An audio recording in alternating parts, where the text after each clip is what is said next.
I used to work at a server farm located in a remote tech facility on the outskirts of Phoenix, Arizona. The building was tucked away in a desolate part of an industrial zone. No neighbors, no traffic, just desert and silence. My responsibilities were simple: monitor a wall of screens to make sure all the systems stayed active.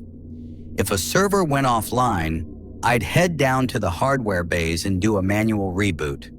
That was pretty much it. Since my shift ran from 11 p.m. to 7 a.m., and I was the only one scheduled at night, I had total freedom as long as I checked the dashboards regularly. It was easy money. Boring, but easy. To be honest, I'd thought about quitting more than once by then. The isolation got to me, but I kept pushing through, convincing myself the paycheck was worth it. One night I showed up like usual, about 10 minutes early. The place sat at the end of a lonely, dimly lit road with nothing but a chain-link fence and open sand behind it. After parking, I scanned my badge at the side entrance and walked into the control room.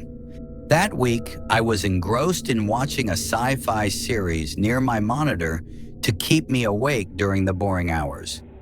After making sure everything was running smoothly on my system, I turned on my laptop and started watching. Problems during my shift were rare. Traffic on the servers dropped off drastically overnight, so outages almost never happened. Maybe once or twice a week, something would crash, and a reboot would fix it instantly. About 2 hours in, midway through the third episode, one of the monitors flashed a red warning. One of the server arrays had dropped offline. I paused the video, grabbed my ID badge, and headed down into the lower level, where the main server racks were located. The hallway was long and echoey, and the only sound was the hum of cooling fans vibrating behind the walls. The alert gave me a rack number and row. It turned out to be one of the racks way in the back corner of the server floor. As I walked down the aisle, I saw the issue immediately. The main power cord had been unplugged. It was just lying there on the floor like someone had yanked it out. That didn't make any sense. Those industrial cables lock into place. They don't just fall out on their own, not even after wear and tear. Still, I reconnected the cable and rebooted the unit. The lights blinked green again. Problem solved, I guess. Just to be safe, I did a quick lap around the other rows, checking for anything else out of place. Everything seemed fine. On my way back to the control room, though, I heard something strange. A dull, metallic thud, like a heavy door closing, somewhere nearby. I froze. There weren't supposed to be any other employees in the building, and the sound wasn't something I'd ever heard before. I waited, listened. Nothing else. Could have been a ventilation pipe shifting or one of the big cooling units cycling. It had happened before. Still, I couldn't shake the feeling that it wasn't mechanical. I got back upstairs and sat down. Scanned the monitors again. Everything was back to normal, so I hit play on the show. Barely a few minutes passed before I heard something else. Footsteps. Fast, uneven steps, like someone in a rush, right outside my door. I jumped. I immediately paused the show and stood up. Slowly, I opened the office door and looked out. The corridor was empty, with only a security door at the far end. I hesitated. Then, deciding I couldn't ignore it, I headed down the hallway. When I pushed open the door at the end, I caught a glimpse of another door, farther down, swinging gently shut. Someone had just gone through there. My chest tightened. I walked forward, more slowly this time. The hallway beyond led to several unused office rooms that hadn't been occupied since the building opened. "Hello?" I called out. My voice bounced off the walls. No response. I stepped forward again. The air felt heavier. I didn't like it. A thought crept in. What if someone's hiding in one of these rooms? That was it. I decided I'd gone far enough. I turned around, ready to head back. That's when it happened. One of the nearby doors, just a few feet away, swung wide open. A man charged out of the dark office. I didn't get a good look at his face. All I saw was movement, a blur of arms and legs, and the sheer force of him sprinting toward me. I didn't wait. I turned and ran as fast as I could, sprinting toward the stairwell. Instead of taking the usual stairs, I hit the emergency exit and pushed through the heavy fire door. The alarm didn't even register in my head. I kept running until I reached the parking lot. I locked myself in my car and immediately dialed 911. Whoever that guy was, he never followed me outside. The police got there within 15 minutes and did a full sweep of the building. They spent nearly an hour searching, but didn't find anyone. Most likely, he had slipped out a side door and disappeared into the empty desert. Looking back, a few things made sense. The power cable being unplugged? That was probably him. Maybe he'd knocked it loose while hiding back there. My company launched an internal investigation. They checked the surveillance footage and tried to figure out how he got in. I wasn't given access to any of the details, but I never saw that man again. Truthfully, I don't think he broke in to steal anything. I think he was hiding. For how long? Who knows? And when I stumbled across his hiding place, he probably planned to make sure I never told anyone. I don't want to imagine what would have happened if he caught me. Luckily, I never had to find out.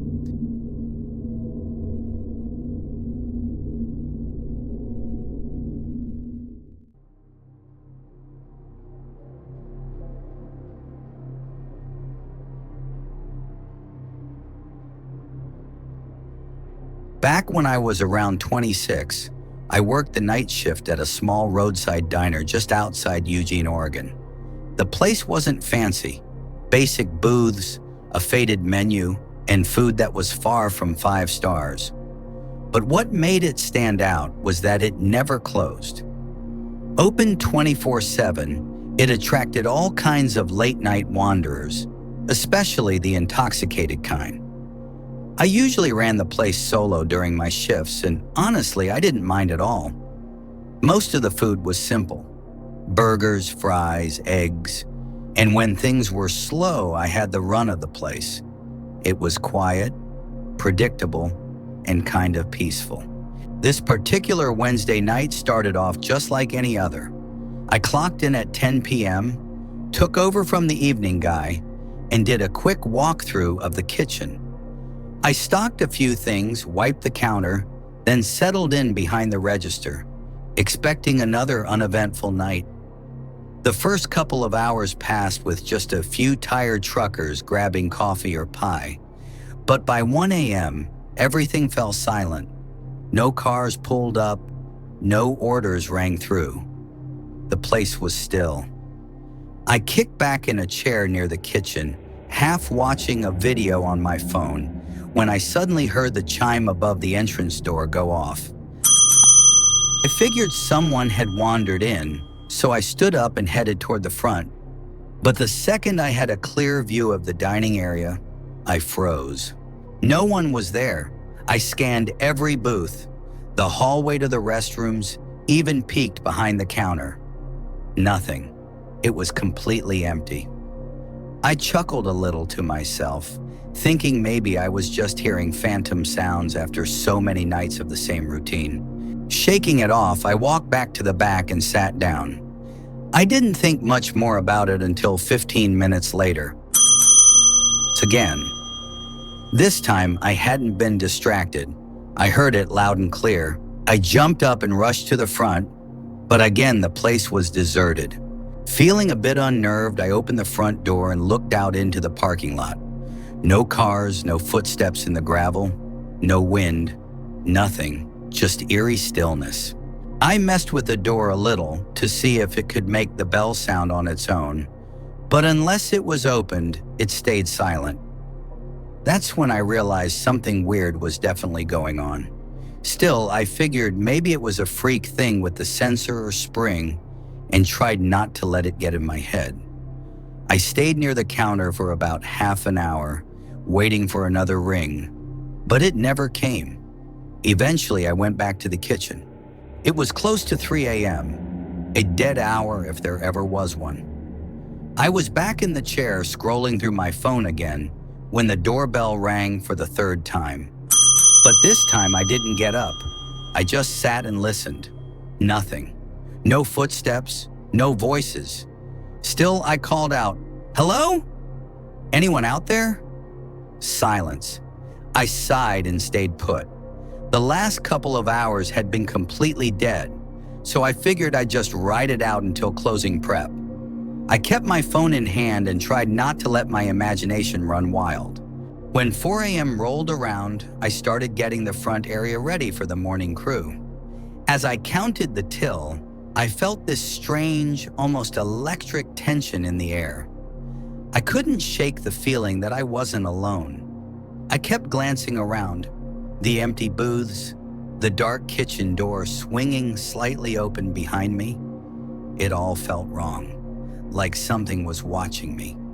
I chalked it up to nerves and kept counting. Then I heard it. A heavy thud directly behind me. It sounded like a boot hitting the tile, sharp and deliberate. I spun around. There he was, maybe 6 feet away, just standing there. Dressed in torn, all-black clothes, hoodie pulled low over his face. His eyes, bloodshot and glassy, locked onto me like I was prey. Whether he was strung out, drunk, or both, I didn't know. But what I did know was this. He was holding a knife. His hand gripped it so tightly his knuckles were pale. He didn't speak, didn't move, just stared. My heart pounded as I tried to think fast. "Hey," I said cautiously, "if you want the money, take it. Just let me leave, all right?" No response. He didn't blink, didn't twitch. He looked broken or gone, like nobody was home inside him. It made him even more terrifying because I couldn't predict what he'd do. The setup of the diner made things worse. The counter curved in a U shape around me, meaning I'd have to run toward him to escape. That clearly wasn't going to work. So I did the only thing I could. I dove over the counter. It wasn't smooth. I slammed into the floor on the other side, but I scrambled up fast. He let out this guttural noise and charged after me, his face twisted with rage. I bolted through the front door and ran as fast as I could down the side lot. I didn't even think about my car. It was around the back, way too far. I just ran for the highway, hoping some early commuter or delivery truck might come by. Eventually, the footsteps behind me stopped. I didn't dare look back. I called the police from the roadside and waited, hands shaking. When they arrived, the guy was gone. But the damage he left behind was intense. Inside the diner, everything was overturned. Tables broken, glass shattered. He had even taken the knife and scratched deep gashes into the side of my car. The scariest part? They think he was watching me from outside, possibly the whole night, using the doorbell as a distraction, timing it just right to sneak inside when I wasn't looking. Worse still, there was nearly an hour between the last door ring and when he appeared. That means he could have been hiding inside the diner for all that time. The most disturbing thing is, I had never seen him before. At least I don't think I had. But the way he targeted me, it felt personal, like he knew me. Maybe I was just in the wrong place at the wrong time. They never caught him. And me? I quit a week later. I never wanted to set foot in that place again. Not after what happened that night.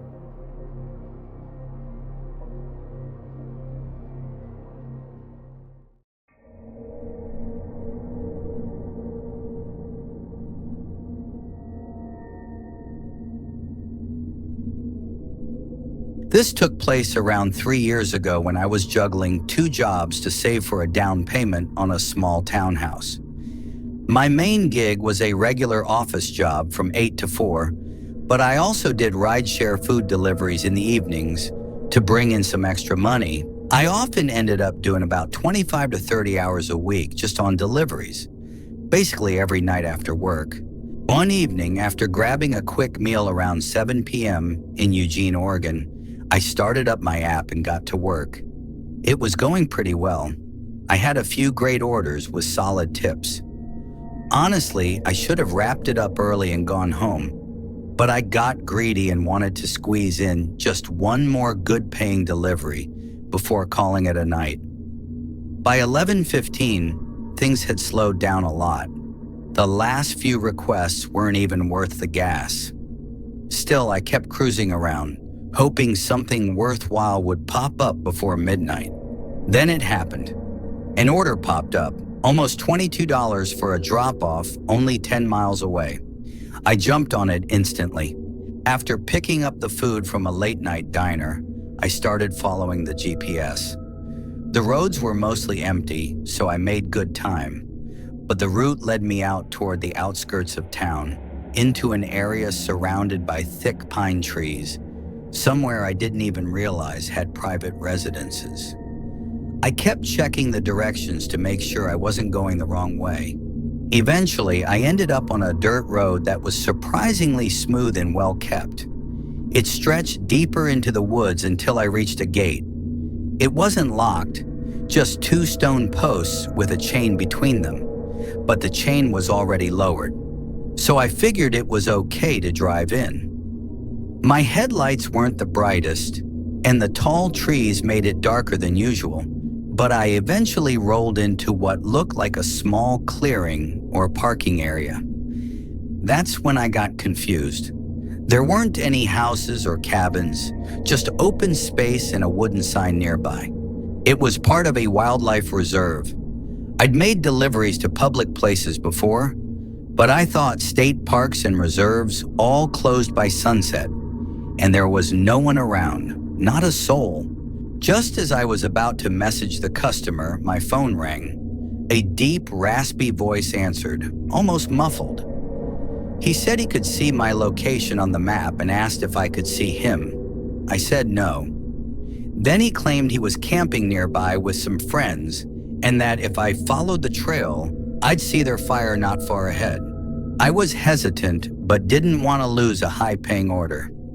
I asked if camping was allowed, and he told me this particular reserve permitted overnight camping during summer weekends. I wasn't familiar with park rules, and he sounded convincing enough. Plus, with a tip that generous, I figured it was just some hikers with money to burn. So I turned off the engine, grabbed the food bag, and stepped out, using my phone's flashlight to navigate the single trail that started at the edge of the lot. It was quiet. Uncomfortably quiet. No chatter, no music, just wind rustling through the trees. After about 2 minutes of walking, I spotted a dim orange glow through the trees. Firelight.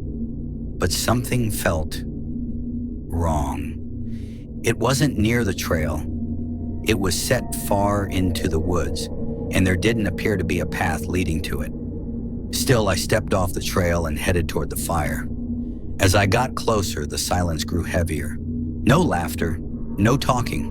And when I reached the spot, there was no one there. Just a small campfire burning alone.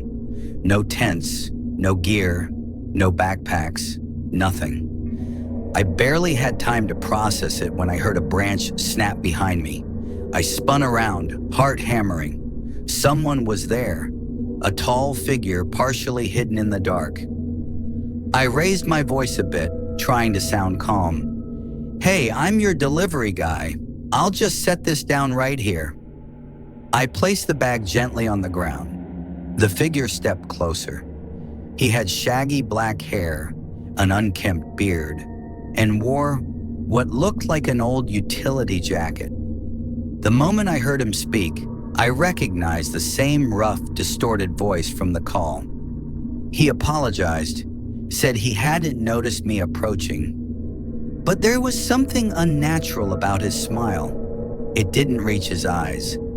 And the fact that he didn't show himself until I was already deep in the woods, that set off every alarm in my brain. Without thinking, I turned and started walking, fast back toward the trail. That's when he started calling after me, still using that overly polite voice. "Wait, I've got your tip right here." I didn't stop. I didn't respond. I broke into a full sprint. When I reached my car, my hands were trembling so badly I dropped my keys trying to unlock the door.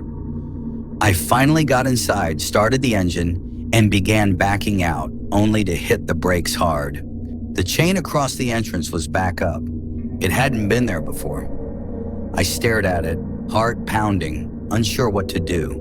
Then I heard movement behind the car. Footsteps crunching on gravel.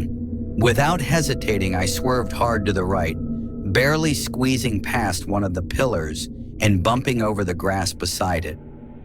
My back tire nearly slid into a ditch, but somehow I made it out and onto the main road. I drove like hell, not looking back once. When I got home, I considered calling the cops, but I didn't have a license plate, an exact name, or any proof of what happened. The next morning, I checked the park's official site. It clearly stated that the reserve closed at dusk. No overnight camping, no fires, no exceptions. I don't know what that guy was trying to do, but I'm sure it wasn't just about getting food. And to this day, I still get goosebumps wondering what would have happened if I'd stayed just 1 minute longer. Needless to say, I quit that side gig shortly after, and I've never taken a delivery request that far off the map again.